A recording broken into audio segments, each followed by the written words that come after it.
Blaise Pascal, who was one of the founders of probability theory and a great mathematician and a great Catholic apologist of the 17th century, phrased it like this. He was addressing the people he called those who are so made that they cannot believe. That's me, for example. And he said, well, if you can't believe, think of it like this. If you bet that making the right adjustments to your relationship with God will save you in the future state, and you're right, you win a lot. If you're wrong, what have you lost? What have you got to lose?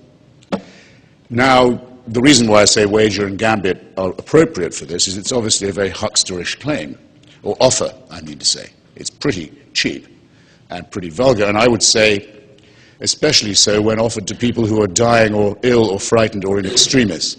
I think it's distinctly nasty and sharp practice to try it on them, but I think it's pretty sharp and nasty at any time. And you'll notice that it postulates, and here are its other weaknesses, two things. One, a very cynical and gullible God, who will, if I say to him, tell you what, I'll give up the convictions of a lifetime, fling myself at your feet, pretend I believe, hope you're impressed, would say, yeah, that's good, that's progress.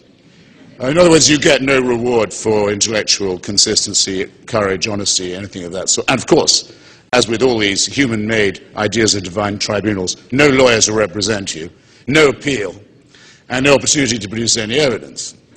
I pass over that lightly and say, what does it ask also of the wager? It asks for someone to be a credulous, cringing, unprincipled serf who says, sure, what are principles for if not to be sold in the hope of a future boon? Well, those are the largest, I think, shortcomings of Pascalian, and by implication, all other religious reasoning about the death judgment and the other last things. Thank you.